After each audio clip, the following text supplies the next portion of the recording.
सभी को नमस्कार, आदाब, जय हिंद।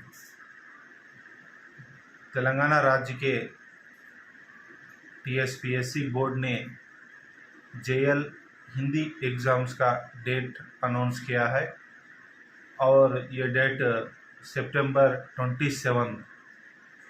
तो लगभग आज से हम देखा जाए तो 4 महीने का समय बचा हुआ है, यानी कुल 120 दिन का समय बचा हुआ है।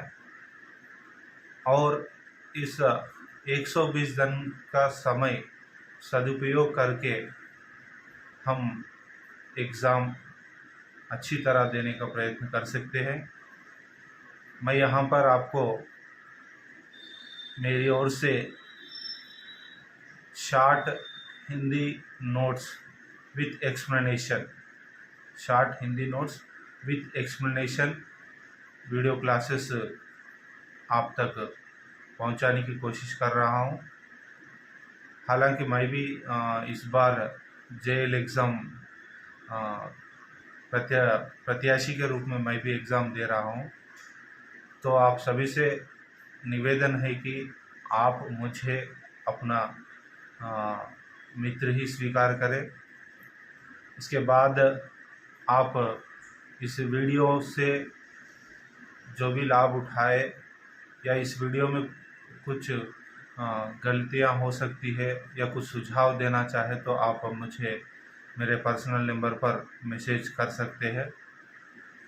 आशा करता हूं कि आपको मेरे इस वीडियो क्लास से लाभान्वित होंगे। तो इसी प्रारंभ कक्षा में पहली बार आपको जो मेरे वीडियो क्लासेस होंगे उसका डिटेल इंट्रोडक्शन दूंगा। इंट्रोडक्शन के तौर पर लगभग आपको 20 या 25 अराउंड 20 to 25 वीडियो क्लासेस मिलेंगे। जो वीडियो क्लासेस के एक के बाद एक जो अध्याय आएंगे, अभी हम उसके बारे में थोड़ा डिस्कशन करेंगे। जो हिंदी साहित्य के इतिहास के अध्ययन के लिए जो सिलेबस दिया गया है, उस सिलेबस को मैंने साहित्य के इतिहास से जोड़ते हुए क्रमानुसार आपको यहाँ पर अध्याय के रूप में प्रस्तुत कर रहा हूँ, जिसके अंतर्गत पहला अध्याय आ रहा है हिंदी साहित्य के इतिहास की लेखन परंपरा।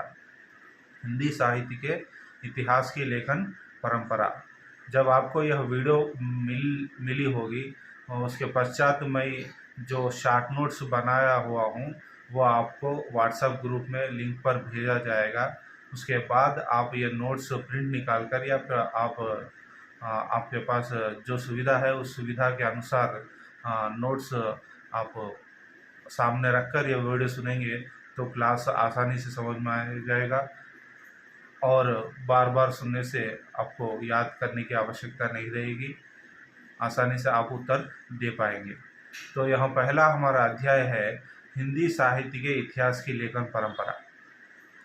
हिंदी साहित्य का इतिहास कब से लिखा गया, किसने शुरू की और कौन सी भाषा से प्रारंभ हुआ, कौन सी भाषा में लिखी गई, अब तक कितने साहित्यकार प्रमुख रूप से हिंदी साहित्य का इतिहास लिखने की चेष्टा की, कितने सफल हुए, उनका वर्गीकरण कैसे किया, उनके हिंदी साहित्य के इतिहास के अंतर्गत कवियों का वर्गीकरण, लेखकों का वर्गीकरण कालक्रमानुसार पद्धति पर या वर्णानुक्रम पद्धति पर, विधेयवादी पद्धति पर या वैज्ञानिक पद्धति पर, जैसे ज़्यादातर लेखक इन पद्धतियों को आधार बनाकर हिंदी साहित्य के इतिहास की लेखन परंपरा को आगे बढ़ाया। यह पहले अध्याय में इस क्लास में हम इस क्लास का अध्ययन करेंगे। और दूसरी क्लास में काल विभाजन एवं नामकरण, हिंदी साहित्य के इतिहास को जितने भी इतिहासकार लेखन परंपरा के अंतर्गत काल विभाजन किया है उनके ग्रंथों में, उसका काल विभाजन किस आधार पर किया और उसका नामकरण किस आधार पर किया, किन्होंने किस काल को कौन से नाम से पुकारा, यह पूरे आपको चार्ट रूप में दिया जाएगा, आसानी से समझ पाएंगे। और तीसरा अध्याय आता है आदिकाल। आदिकाल के अंतर्गत आपको सिद्ध साहित्य जैन साहित्य, रासो साहित्य, लौकिक साहित्य, 4 प्रकार के साहित्य आपको एक एक अध्याय के रूप में या दो साहित्य मिलकर एक एक अध्याय के रूप में दिया जाएगा।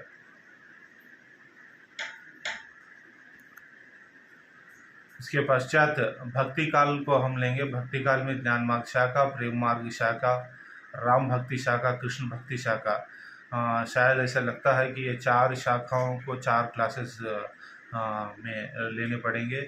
इसके बाद रीतिकाल,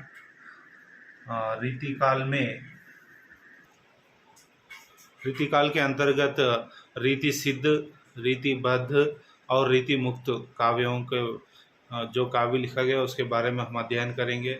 लगभग इसके 2 वीडियो क्लासेस बन जाएंगे। उसके बाद आधुनिक काल आता है। आधुनिक काल के अंतर्गत हम लोग पद्य साहित्य और गद्य साहित्य दोनों को अलग अलग अध्ययन करेंगे। पद्य साहित्य के अंतर्गत आधुनिक काल में हिंदी गद्य का विकास आरंभ हुआ। यह गद्य का विकास आरंभ किस तरह हुआ और उसका विकास किस तरह से आगे बढ़ा, इसका भी हम एक अंश के रूप में इसका अध्ययन करेंगे। उसके बाद भारतेंदु युग, युगीन कविता, द्विवेदी युगीन कविता, छायावादी कविता, छायावादोत्तर कविता, साठोत्तरी कविता, नई कविता, प्रगतिवाद कविता, प्रयोगवाद कविता जैसे अन्य कविता, अन्य पद्य विधाओं के बारे में भी हम एक एक क्लास कर या 2 अंशों को मिलाकर एक एक क्लास बनाकर आपको वीडियो रखूँगा। जैसे मानिए छोटे अंश है, जैसे प्रयोगवादी कविता, प्रगतिवादी कविता, ये दोनों अंश को मिलाकर एक वीडियो रखा जाएगा। भारतेंदु कविता विस्तार रूप से अध्ययन करना होगा, उसका एक वीडियो क्लास बनेगा। लगभग आधुनिक काल के अंतर्गत पद्य विधाएँ अभी जो मैंने पढ़ा हूँ, यह विधाओं के लिए आपको वीडियो क्लास दिए जाएंगे। वीडियो क्लास देने से पहले आपको इस जो क्लास पढ़ाया जाएगा उससे संबंधित नोट्स आपको भेजा जाएगा। आधुनिक काल के अंतर्गत पद्य साहित्य के पश्चात गद्य साहित्य को हम देखेंगे। गद्य साहित्य के अध्ययन के अंतर्गत प्रमुख गद्य विधाएँ जैसे उपन्यास, नाटक, कहानी, निबंध, आलोचना, संस्मरण, रिपोर्ताज और प्रमुख विधाएँ यात्रा वृत्तांत हो सकता है, आत्मकथा हो सकती है। जो भी अन्य गद्य विधाएँ हैं उन गद्य विधाओं का एक एक क्लास कर जो प्रमुख रूप है, जैसे उपन्यास, कहानी के लिए शायद 1-2 क्लास वीडियो क्लास होंगे। यह लगभग 30 से 40 मिनट का वीडियो क्लास होगा।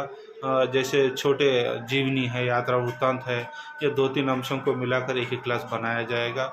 लगभग हिंदी गद्य साहित्य के लिए हम 7 से लेकर 8 क्लासेस वीडियो क्लासेस होंगे। तो आप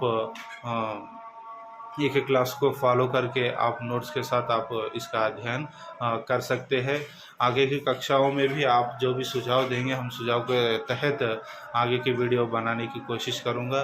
और इसके बाद हम आते हैं हिंदी साहित्य से इतिहास से हटकर भाषा पर, और भाषा के आधार पर यहाँ पर जो JL के अंतर्गत सिलेबस दिया गया उसका यहाँ पर जो साधारण रूप से वर्गीकरण किया गया, हिंदी भाषा और इसका विकास, हिंदी भाषा और उसका विकास, यह एक चैप्टर बन जाएगा। साहित्यिक हिंदी के रूप में खड़ी बोली, खड़ी बोली का उपयोग साहित्य रूप में किस तरह किया गया, पहले पद्य में, उसके बाद गद्य में किस तरह रूपांतरित हुआ, इसके बारे में अध्ययन करेंगे। और मानक हिंदी के बारे में अध्ययन करेंगे। उसके बाद आता है हिंदी की बोलियां और बोलियों का वर्गीकरण, हिंदी की बोलियां और उसका वर्गीकरण, नागरी लिपि, मानकीकरण, विकास और रूप उसका, और अंत में आता है राजभाषा और राष्ट्रभाषा के रूप में हिंदी का प्रयोग व स्थान। राष्ट्रीय स्तर पर, अंतर्राष्ट्रीय स्तर पर हिंदी का स्थान, राजभाषा, राष्ट्रभाषा के रूप में भी हिंदी का स्थान किस तरह है, इस विषयों पर हम आगे की क्लासों में अध्ययन करेंगे। यहाँ तक जो सिलेबस दिया गया है यहाँ पर, वो यहाँ तक अन्य सभी टॉपिक्स इसके अंतर्गत कवर हो चुके हैं। इसके अतिरिक्त जो है प्रमुख कवि या लेखकों के बारे में प्रत्येक रूप से अध्ययन करने के लिए सुझाव दिया गया है। और प्रत्येक रूप से अध्ययन करने के लिए हम एक एक कवि को लेकर या एक एक लेखक को लेकर एक एक वीडियो बनाएंगे और उसके बारे में डिस्कशन करेंगे। जैसे कवि के अंतर्गत, पद्य साहित्य के अंतर्गत कबीर, वृंद, तुलसीदास, सूरदास, केशवदास, जायसी जैसे प्रमुख कवियों को जो जेल सिलेबस के अंतर्गत दिया है, उन और उसके साथ साथ वो इत्यादि भी दिया है, लेकिन ये प्रमुख कवियों को जो नाम दिए हैं वो ही ना कर उसके आगे भी हम कुछ और प्रमुख कवियों के बारे में अध्ययन करना होगा। उसके साथ साथ गद्य साहित्य के लेखकों के बारे में हम प्रत्येक रूप से अध्ययन करना होगा, जैसे प्रेमचंद, जयशंकर प्रसाद, सुमित्रानंदन पंत, महादेवी वर्मा, सो अग्नेय जी है, हरिवंश राय बच्चन जी है, और बहुत सारे आधुनिक साहित्यकार भी है। आधुनिक साहित्य से जहाँ तक हम हिंदी साहित्य का इतिहास पढ़ते हैं 1960 1970 तक ही आकर रुक जाता है। उसके बाद के साहित्यकारों को हम बहुत कम जानते हैं। तो इसीलिए आधुनिक साहित्यकारों में महत्वपूर्ण कौन है, अभी जीवित कौन है, जीवित में से प्रमुख लेखक कौन है, किन्हें हाल ही में साहित्य अकादमी पुरस्कार या अन्य पुरस्कारों से सम्मानित किया गया, उन लेखकों के अन्य रचनाएं, प्रमुख रचनाएं कौन सी है, जिसके अंदर और भी पुरस्कारों में कौन से वर्ष में किस लेखक को कौन सी रचना के लिए पुरस्कार आए, सुमेलित कीजिए, ऐसे प्रश्न आ जाएंगे।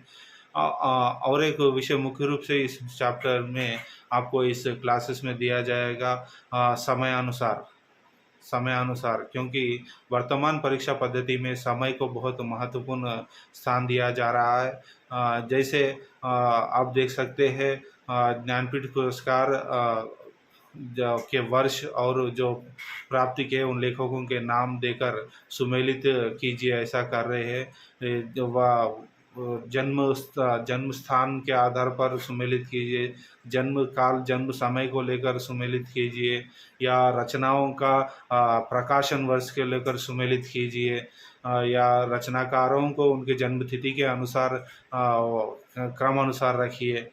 ऐसे कई सारे विकल्प के तौर पर हमें प्रश्न पूछे जा रहे हैं।